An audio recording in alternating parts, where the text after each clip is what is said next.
a child, I was bedwetting. Now, this was something that my mom did not like. And the following morning, we woke up and I had already wet my bed. And I'm telling you, Yvonne, the beating.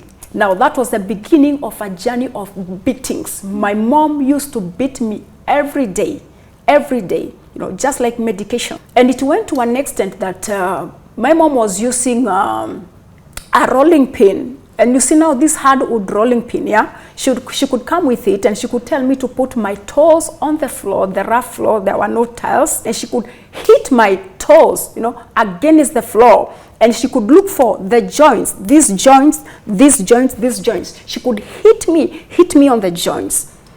And I could just cry and cry. And that happened every day.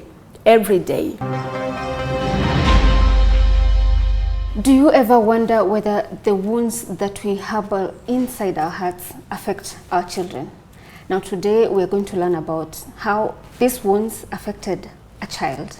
And this child is looking back and seeing the painful past that brought forth a struggle that she has battled for more than 20 years. Karibu sana, Madam and Neema, to the show. Thank you so much, Yvonne. Briefly tell us who you are and how do people perceive you and how do you perceive yourself? All right, so thank you, viewers, and welcome to the show. I'm Pastor Neema. I'm born again. I've been born again since the age of 17. And I'm a pastor preaching the sound doctrine of Christ, not preaching about anything else, the pure doctrine of Christ. And I'm also a writer of books, inspirational books or motivational books and the Christian books. And I'm also a volunteer, a social worker, a children's officer who's just a volunteer dealing with cases of vulnerable children. Yes. Awesome. What is the earliest memory you have of you as a child? Paint a picture of that life and how it was like. Okay, I would want to talk about my life story. Yeah. Because the foundation of my life was not so good. My childhood was not good at all. Yeah. And it has affected, or rather it affected my life for so many years. And let me say that I have gone through child abuse. Yes, I grew up in hands of a parent, one single parent, who maybe because of her age, because she was young, did not know how to go about things. Well, I was born here in Nairobi those days. Yeah. My birth certificate says that I was born in Kenyatta National Hospital. And how did I come to be born here? My mom had been brought all the way from the village to come to the city by her elder brother just to study. So she joined a secondary school. And in the process, as she continued with her studies, I think she got pregnant with me. She actually, not thinking, but she got pregnant with me. And she had to drop out of school. So I thank God because she did not think of aborting me, because God just had a plan with my life. And so I was born. And when I was born, I'm usually told, we stayed with my mom here. And there is at her brother's house, the one who had gotten her from the village to come and study. So my uncle was good enough just to take care of us. But when I was still a baby, I understand my uncle was not able to keep my mom here together with me. And so she was told, you had come to study and now all this has happened. So I have to take you back to the village together with the baby. And that is how we went to my grandmother's place, that is in Nyeri. Yes. How was life back then in Nyeri? Well, I'm usually told that when I was still a baby, maybe at the age of crawling, my mom left me, she abandoned me. And maybe she did not do it with a bad motive, but it is because the situation there was not good. Those were the days that if a daughter dropped out of school and gave birth, it was not a sweet story. So things were not good between her and her mom, or my grandmom. And she decided to abandon me, and she came back to the city here in Nairobi, just maybe to look for a job. And there I was left in the hands of my grandmom. But mostly I was raised and I was being taken care of by my mom's elder siblings. Yeah, so she had brothers, she had sisters, my aunts who were very close to me. Yeah, so when I was at that age, I did not know my mom all the way up to the age of maybe going to 4 years now, as much as I can remember myself. Yeah, so even when I was going to nursery school, it's like I did not know my mom well. But I remember one day when I was there. So one day I was told by my aunt, your mom is coming tomorrow. And I was happy. I was so much happy. You know, I longed, in me there was a vacuum, and I was longing for that motherly love. Remember, I did not have a father, I did not have a mom. And all the other children that were around the area, and my age mates and playmates, they had both parents, both moms, both dads. Myself, I did not have any. So there was that void in me. And I really longed to have a mother, just like any other child. And I was so happy. Actually, I didn't sleep. I kept on thinking about how I'm going to see my mom. Remember, I did not know her because we parted when I was very young. And well, that particular day she did not come when she had said that she would come. But later I was told again, your mom is coming. And well, the day came and my mom came. Yeah, I was so happy. So we went to the bus stop to meet her.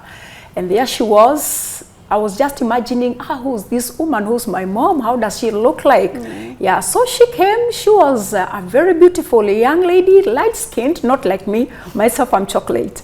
Light-skinned with long hair, looking so beautiful. Of course, a town girl she was. Now, myself, I was a village child. And, you know, I admired even to touch her. I really liked everything about her, the beauty and all that.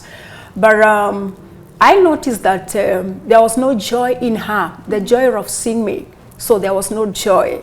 And one thing I thank God for, she brought me a doll. I still remember. My mom came with a doll and she gave me a doll. And but there was no that kind of bonding. Yeah, there was no connection actually, emotional connection. It was not there. So I waited for her at least maybe to say anything to me and just to be happy over me. It was not there. So we walked from the bus stop and we got to my grandparents' home. And when we went home, I just took a corner somewhere. I hid somewhere and I really cried. I cried. And one of my aunts came looking around and she found me and she was saying, oh, Anna, they used to call me Anna, not Anne, yeah? So she said, Anna is here, she's here hiding and she's just crying on her own. And my mom responded, my mom was just like, oh, leave her alone, she's just stupid, she's foolish, just leave her alone. But she did not know the destruction that she had done in me, emotionally and psychologically. You know, growing up without a mom, all those days I had not seen her. I did not even have an idea of how she looked like. And now here she comes. She's not even happy to see me. She's not talking to me. There's no bonding. There's no connection. She's just like a stranger to me. Yeah, so anyway, she took time. She stayed for about 1 or 2 days and she went back. She came back to the city. So she left me behind there. And I remember during her stay, you know, I was trying to bring myself close to her. So even when she's there talking with her siblings, I want to go and stay somewhere close to her, but she's not talking to me. She's not talking to me. She's not asking me anything about my life.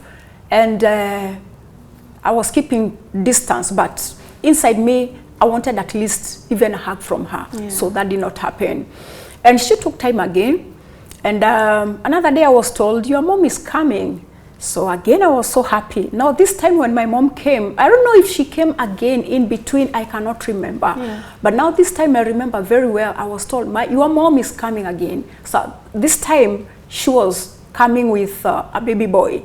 Yeah, she had gotten married, she had a good husband, and she had already given birth to a baby boy. I had heard of that. So I was so eager to meet my young brother and to see my mom once again. And the day came and she arrived. And the same issue. I think she came again with a gift, with a doll, something. And also something else, like we call it what? A tarumbeta. I don't know how we call that. You know, I think the mouth organ. Yeah. So I think in her there was some love, but she was not able. There was also still something that in her that was holding her back. She could not be able to love me. Maybe she was trying to love me, but she's not able to, because emotionally she's not showing it. Yeah. But she came with those two gifts. And again, she stayed for 2 days. The same thing, no talking to me, no bonding. No connection. I'm trying to bring myself close to her. She's not saying anything. And after about 2 days, she came back to the city and left me behind. And it was at that point that my grandmom now told me, now during the holidays, you'll be going to Nairobi, to the city, just to stay with your mom. Yeah. So that if you need anything like a textbook or maybe some school uniform, she's the one to buy for you. Now she's married, she has a husband, and they are doing well. So almost every school holiday, I was forced to come to Nairobi, and I was liking it anyway. And that evening, when we came, my mom had prepared a sweet meal. So remember, we had not stayed together again. Yeah. And I was just excited. I was a happy child. So it was evening, and the husband, who's now my stepdad, unfortunately now he's late. He passed away during the season, the time of COVID. So he came from work, and he was also happy to see me. And he just said, he asked, oh, so now this is Anna. They used to call me Anna. So this is Anna. So at once I knew this is not my biological dad. Well, I had already had stories that I did not have a father. So it just confirmed to me, this is not my biological dad. And I was young. I was like the age of 7 years, but I was a very bright child. But the man was also happy to see me, and my mom had made a nice orange sweater for me, you see. And my stepdad said, oh, stand up, I see how you look in that sweater. And I stood up, I was laughing, you know, just a kid there. And dinner was served, and as we were eating, you know, there was, of course, she had prepared some meat, some beef stew with I think some rice or something. And in my plate, there was some meat and a bone. So I took the bone, and I was wrestling with the bone. You know, it had some meat, of course. You know, a child from the village, you know, it was all excitement, even having some beef. So my mom at once looked at me, and I saw her face change. She did not like it, or maybe she noticed something that reminded her of something. She just looked at me, and she was like, And from there and then, my mom changed. She went pale. She looked unhappy. She did not talk again, and she just went quiet. I was so much afraid. You know, some fear just got into me, and I just became very fearful. And from then, my mom now just changed, and she was a different person. Now, time to sleep, or rather to go to bed, came. And as a child, I was bedwetting. Now, this was something that my mom did not like. And the following morning, we woke up, and I had already wet my bed. And I'm telling you, Yvonne, the beating. Now, that was the beginning of a journey of beatings. My mom used to beat me every day, you know, just like medication, and just like medication. So she could beat me. And it went to an extent that my mom was using a rolling pin. And you see now this hardwood rolling pin, she could come with it, and she could tell me to put my toes on the floor, the rough floor. There were no tiles. That was at Pangani. We used to stay somewhere at Pangani. And she could just tell me to put my toes on the floor. And she could come with the rolling pin, the hard one, and she could hit my toes, you know, against the floor. And she could look for the joints, these joints, these joints, these joints. She could hit me on the joints. And I could just cry and cry. And that happened every day. So one day, mostly I was kept in the house. I was not allowed to go out and play with the other children, you know, in the plot, in the apartment. At this point, where was your younger brother? My younger brother was just with us in the house. So, but he was still very young. So one day, I went out to play. So I just decided to walk out of the house. And I played with other kids. And it felt so good. And I came back to the house. running and I was shouting, calling my mom. There was just an excitement that got into me. And now I was shouting at my mom. I was calling her, Mom, Mommy, Mommy, you know. And she didn't like it. She was like, don't call me Mommy. Yeah, why are you shouting my name all over? Yeah, I don't want that. Don't call me Mommy. Just shut up. So, Yvonne, I've never called anyone Mom in my life. That was the first time I tried to call her mom. And that's the reaction you got? Yes, and that was the last time. She just silenced me. So in my life, I've never called anyone mom. So how would you call her? How would you refer to her? I've never called her anything or anyone. You just talk if you are saying. And again, there was not even talking. There was no communication. You know, my mom, because of beating me so severely every day, fear got into me. Yeah, I became very fear. I was so much afraid of her. I was so much afraid of her. And then I sensed hate in her. She hated me. My mom hated me perfectly. I don't know why, but today I know why. Today I know why. Yeah. So she hated me because in the house, she could just do her own work throughout the day. She doesn't want to talk to me. We can't talk. A day will just end without us saying a word. If I look at her like this and the eyes meet, she could just shout at me and she could tell me, don't look at me with those big eyes of yours. Yeah. In fact, she had nicknamed me. So my mom used to describe me as so much ugly. Yeah. So I grew up knowing that I was so much ugly, as my mom had told me. So every time she could tell me, I'm so ugly, I look bad, I have very big eyes, I have very big ears that look like a rabbit's ear. That's how she described me. And she could tell me sometimes that I was good for nothing. And she could tell me that, I remember a time she told me I will never amount to anything. And Yvonne, it's good for parents to know or to choose the words that they speak to their children. Because a parent is an authority. And what you say to your child, it happens. Life is spiritual. So whatever you say, if you keep on speaking negative things and words to your child, so that is the shape she's going to take or he's going to take in life. You tell them they are failures unless God helps them in a way, or maybe somebody helps them to uplift or maybe to deal with their self-esteem and maybe become something. Most of them finally become nothing because they were prophesied to. They were told they are good for nothing. So I grew up like that. So in fact, there were nicknames that she had given me. Well, later, my other siblings were born. I have 4 siblings. Unfortunately, one now is late. And the women, the neighbors, the neighbors, mostly the women, you know, they did not even know that I was her child because she could tell people that she had 4 children. And remember, we were 5, you see. And that thing actually of rejecting me and hating me, it got into my siblings now because they grew up. Yeah. So it was a sad story. It was very sad. What would they do, your siblings, your younger siblings? They were taught to tease me. They were taught to tease me. Like my brother, the one who follows me, he could keep on saying, they used to call me Anna. Anna's eyes look like a calf's eyes, you know, mtoto wa ng'ombe, that my eyes were so big, they look like a calf's eyes. And then they could laugh, all of them. They could just burst into laughter. It was fun and funny.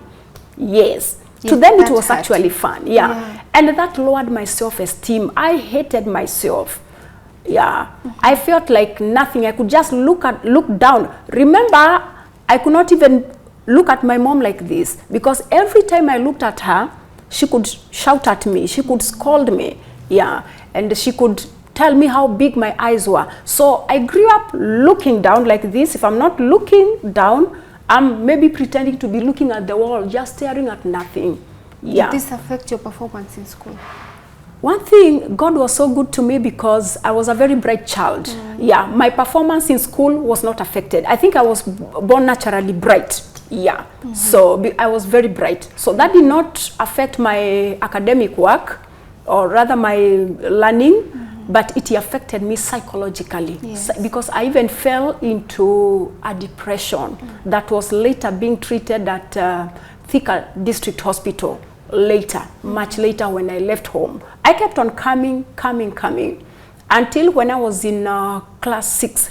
That time my mom had beaten me and she hit my thumb, this one.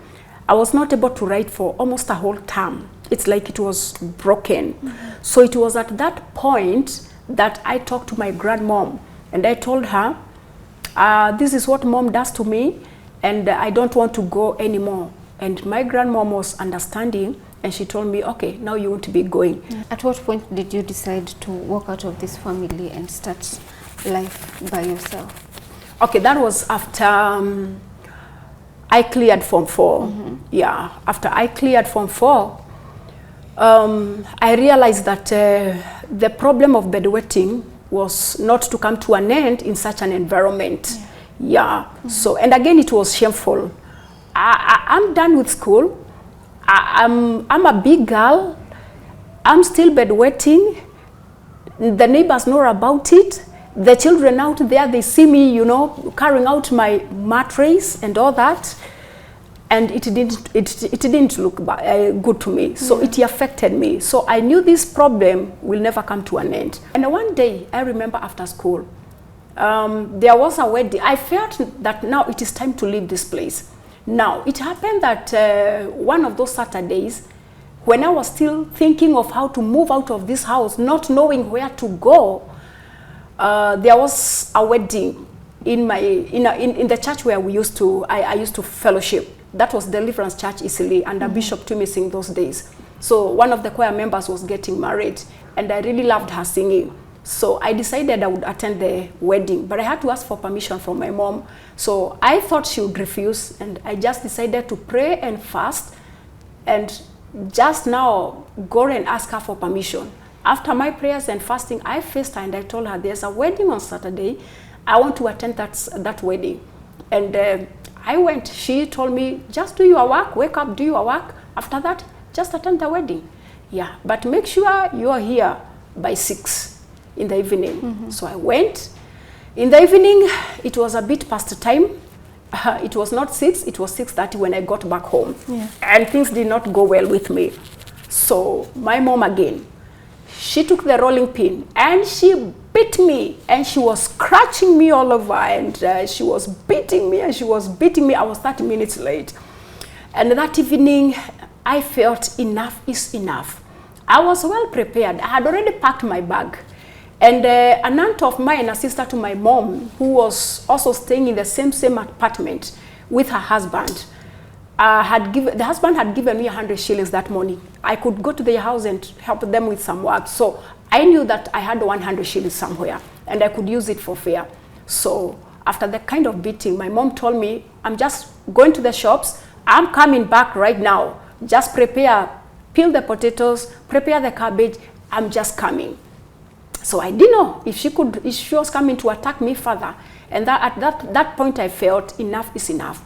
I just waited for her to disappear. I went to the little store. I took my bag. I had packed my clothes and off I went. I went running. It was getting dark. And I really tried to hurry up. I was crying. I was bleeding on my cheek here. She had scratched me. There was pain all over me. I did not even know where I was going. I was just going. I got into a matatu and there I was. I was heading to my aunt's place for refuge, just to go and spend the night as I think what next and where next. So unfortunately, it was dark and I was a bit confused. I alighted somewhere in Huruma. Huruma is just an estate not far away from Dandora Estate. So I alighted there. And I just took a path that was just moving into the residential area right inside. And I moved, and I realized, well, I'm lost. That time it was almost like 8 p.m. Yeah. And I realized I was lost. I did not know exactly where I was. And I saw some 2 women standing somewhere on the way. They were talking. And I approached them. I greeted them. And they looked at me, they realized this child is not okay. I mean, this girl is not okay. I had the bruises, you know, that had bled. I still had tears. And they asked me, what is the problem? I broke into tears. I cried, I sobbed and sobbed. And then they just told me, please tell us your story. And I explained how things were. And they were so good to me. So God just used me. Wow. I mean, used those two ladies. And we just moved again to the bus stop. We took a vehicle to Dandora. We traced my aunt's place, and there we were. And they just left me there. So I spent the night there. The following day, I was like, I don't know where to go. And the way my aunt was looking at me and she's not asking me anything, I knew she would call my mom. And so in the morning, I just left. Did your mother ever look for you No, at that point? she didn't. She didn't, and she never bothered. So I suffered. I became thin. I started bothering church people. At least I go to eat here today. Tomorrow I'm going to this house for supper, like that. So let me say that all along, even when I was bedwetting, I had a lot of favor with guys. Young men could come to me, had that favor. So they could come proposing, so many of them, uncountable, so many of them. And I was turning down the proposals, yeah. So, because I knew that I had a problem with bedwetting. But I thank God because after getting out of that toxic environment and also prayers, God helped me. And at the age of 27, I was able to overcome bedwetting, and it just went, and it went. So this time now when I'm coming to have a relationship with this person, and I got married to him, but shortly, I was okay. Yeah, the bedwetting had long stopped, and I was okay. What kind of a person was he, and what drew you to him? This person, my life is full of so many stories. I just went to a church, one of the mega churches here in the city. Yeah. And I want to caution people, be very careful of where you go to church nowadays, because we are having sorcerers, we are having Freemasons, holding and carrying Bibles in the name of pastors, but they are not pastors. And they are very destructive to people's lives. So in that church, this preacher looked at me and he asked me, how old are you? And he could say that God was telling him, he was prophesying. And I told him my age. And he said, I can see that you are bound. And God wants to give you a husband. And now I want to call your husband for you right now. In the spirit, I want to summon him to come to you. And he prayed for me. Is this preachers of deliverance, deliverance, and you are rolling and you are vomiting things. And so he could pray for me, hit me, you know, I could feel like a certain power is hitting me, and I could just fall down like that. And let me tell you, Yvonne, shortly after that, after turning down all the other proposals with very good people, I just met a man who was actually a preacher, but he had a lot of confusion. He's not okay. Because he could also keep on saying, God is showing me this, God is showing me this, and it was all lies. Now, the journey of dating, you know, and that time, it started. And there were so many red flags that everyone else could see, even a person who does not know God. They could just see that something is wrong here. But myself, I was not seeing. Yeah. Because like now, this guy, one thing, he could not work. And he refused to work even after getting married. Yeah. He kept on giving funny prophecies all the time. And he kept on saying, God is telling him, God is telling him. Actually, he could say that it is God who told him not to work. Even when we came to the point of wedding, he did not have any money of his own. His brothers were supporting him.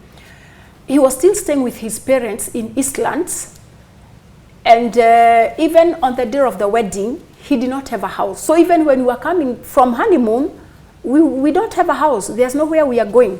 But I had rented a small house somewhere in the in the ghetto of Kayole. So after honeymoon, that is where we went. So some of the red flags were like, this guy is not working. He has refused to work. Myself, I was preaching and doing some small businesses. So I was making some little money. Well, the brothers were supporting him with some little money. But you see, that is not sustainable, because even after you get married, the brothers will not continue to help. And actually, after getting married, shortly after, they withdrew.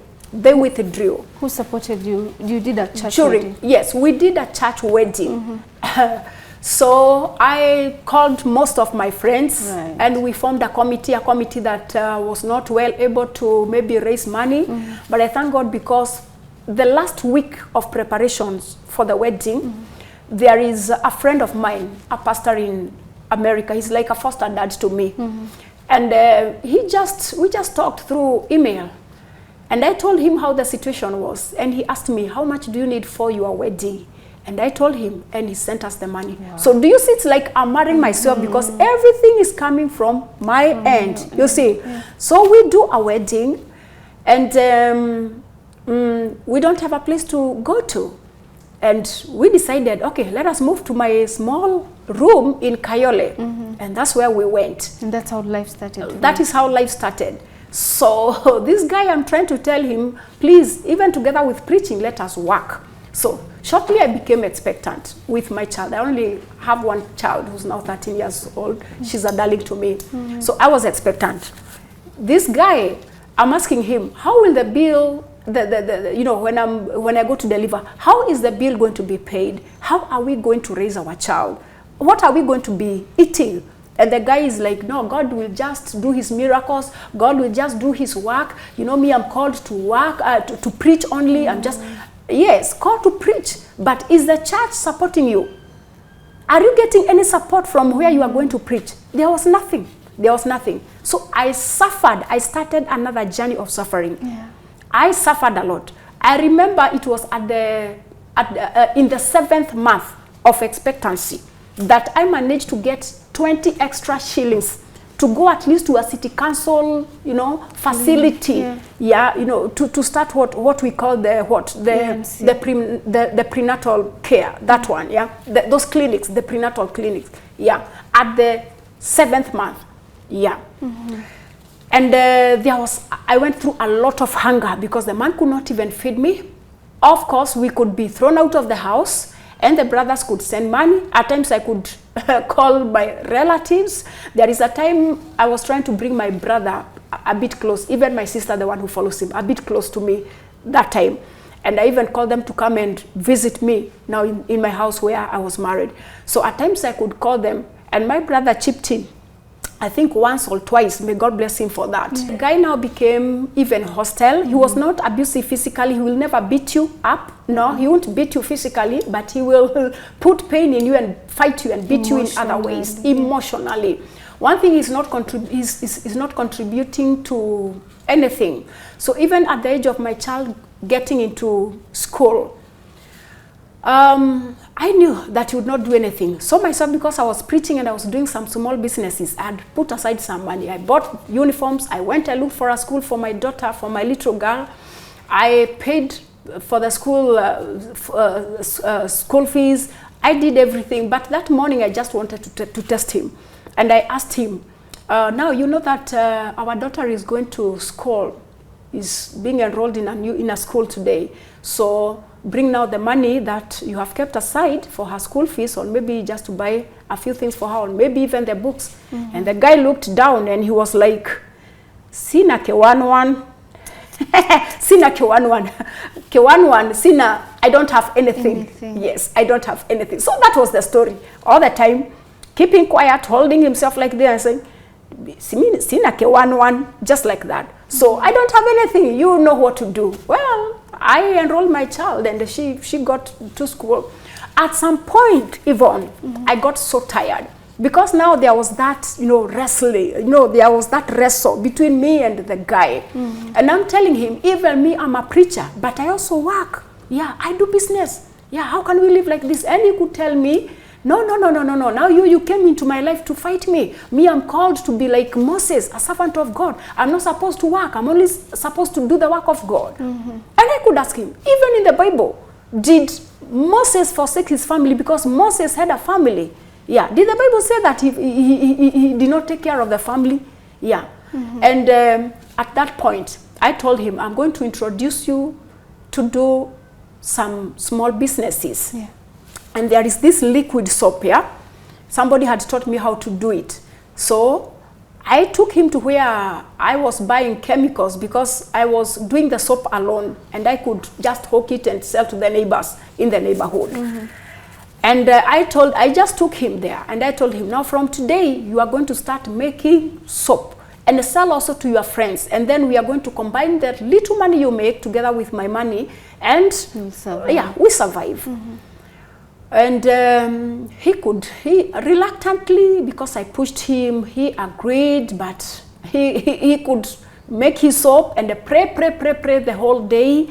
In the evening when it is getting dark at 5, that is when he's packing his soap in the bottles, and then he's going to walk all the way up to Mutindwa, and he does not want to sell in the neighborhood. I don't know why. Maybe he was feeling ashamed or embarrassed. And he could walk all the way to Kayole, where we used to stay a long time ago.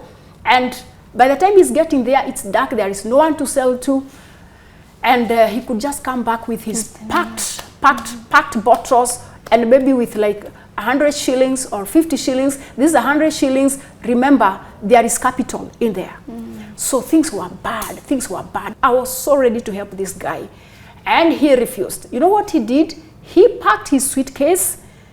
He packed his clothes, anything that was important for him, and he ran away up country. He went to the village to be with his parents. And for a whole month and some weeks, he was there. And now again, I was seeing like, hey, it's like this guy disappeared. Now what am I even doing in this house? And the sisters are here harassing me. Is this really a marriage? And I was getting tired. In my foolishness, I prayed and fasted.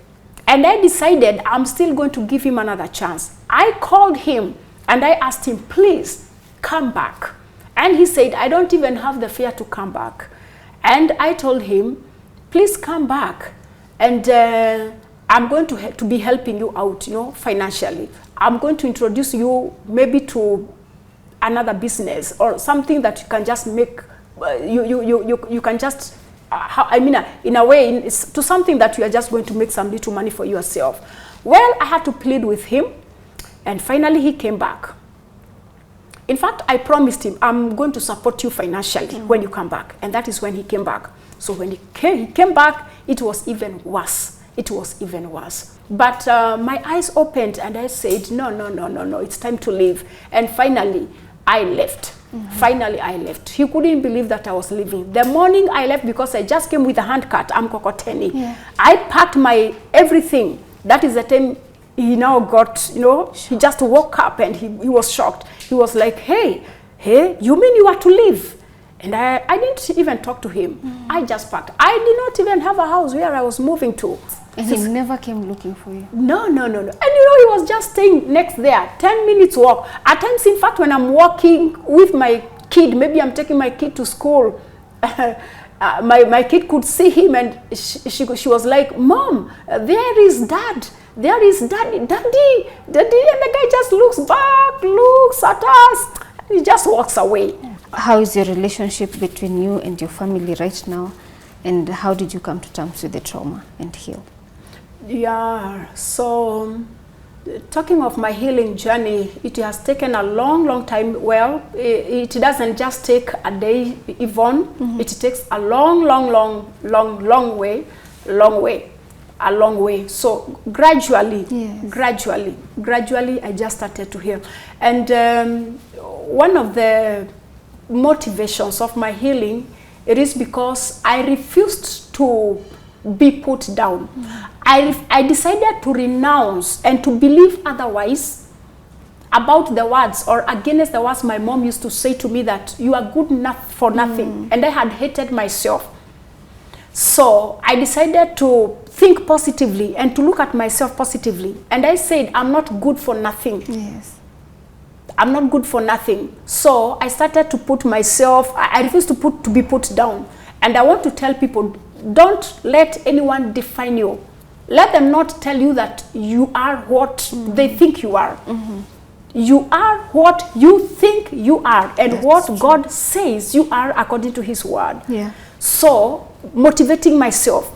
And lifting up myself and believing in myself.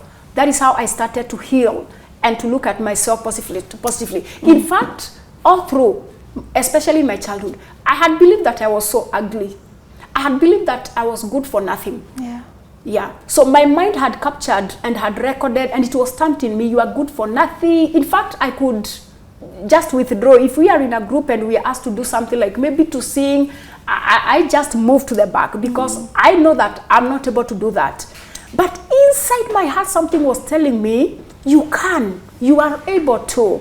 Yeah. So I decided to refuse to be defined by another person. And I said, I'm well able. And that is how I lifted myself and I built up self-esteem. How is your relationship with your family now? Well, just to speak the truth, well, there has not been a healing, because one thing, it's like my mother or my mom has never realized what she did to me and how she destroyed my life. And my mom herself, she has never healed. My mom has never healed. She had her own reasons and her own triggers of doing all what she used to do to me, hating me so much, and all what she did to me. She had her own triggers. And it's like she has never healed, because until today, my mom has not really accepted me. Yeah, so they still keep a distance. They still keep a distance. They don't call me for family meetings. They don't involve me in whatever they do. I usually just hear, oh, there was a party about this and that. As a born-again Christian and as a pastor, my siblings, I love you and I have forgiven you. I know that my mom has poisoned your minds and your hearts, and you are negative. You are negative to me. You have never taken me as one of you in the family, as one of your siblings. You have followed the path that my mom or our mother taught you when you were still children. But I have forgiven you. I pray that maybe one day you are going to come to a realization, and you call me and we put things straight. For my mom, may God help you that you may discover what you have done to my life. It has been a damage that has left psychological traumas in my life. By the grace of God, God has healed me. God has healed me. So I pray that you will never depart from this world without repenting. Just find time. Let us make things work and make things straight.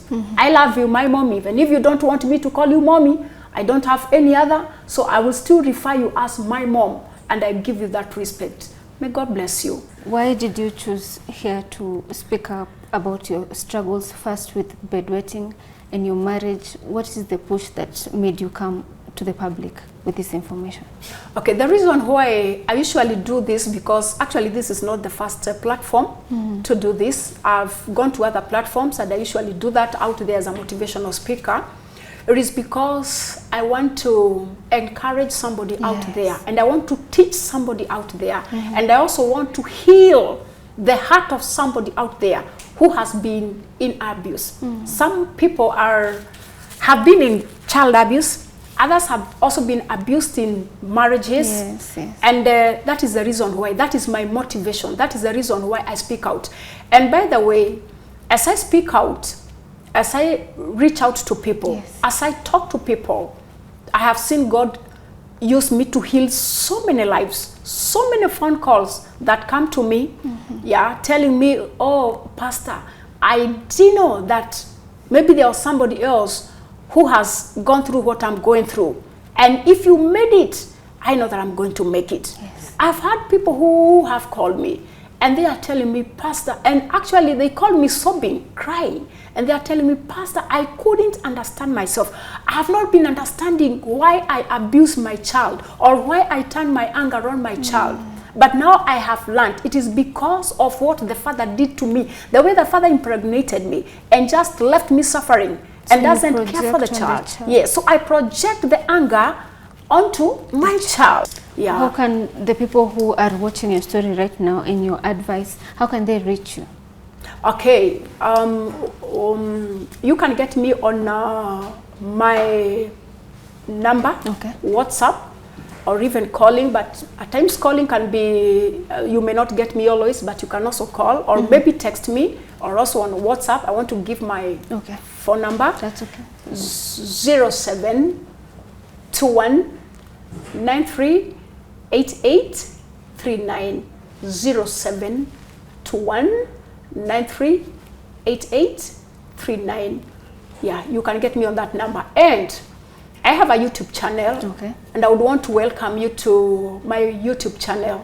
So I have sung songs that are just an encouragement, you know, inspirational songs, just to inspire people who are going through hard times, and also just to test. Some of my songs, they are talking about my life. But on my YouTube channel, you can get me. It is Pastor and Neema. If you just go and search Pastor and Neema, you are going to come across me there on YouTube channel. Please come. Please find me there. Visit me. Please subscribe to my channel. And I'm going to be putting a lot of inspirational stories there, testimonies of what I have, of how God has continued to heal people and all that. So please visit my YouTube channel, Pastor and Neema. Just do that. Subscribe, like, and maybe even leave me a comment. It's a way of encouraging me. And God bless you. Thank you so much, Anne, for opening up about your wounds, the scars that you've gathered through your experiences, painful experiences, and using them to heal the society, to heal people who are listening to you. It's very commendable that you chose to look at the brighter side, the positive side, as opposed to wallowing in self-pity and all of that. So we appreciate you, and we do hope that you continue to inspire even more people than what you're doing right now. And your journey does not end here. May you continue to spread this gospel of forgiveness and just believing in God. Oh, yes. We appreciate you. Thank you so much, Tuko family, for staying with us till the end of the show. But before we wrap up, I would like to encourage you to run to her YouTube channel. We will put the description right on the pinned comment. We will put her number on the pinned comment. Please reach out to her. If you're struggling with anything that you know that she can help you walk that journey, please reach out to her. Please let her encourage you. Let her help you heal so that you do not transfer the same wounds to the people who love you. And thank you so much for staying with us till the end of the show. My name is Yvonne Kawira. Until next time, keep it Tuko.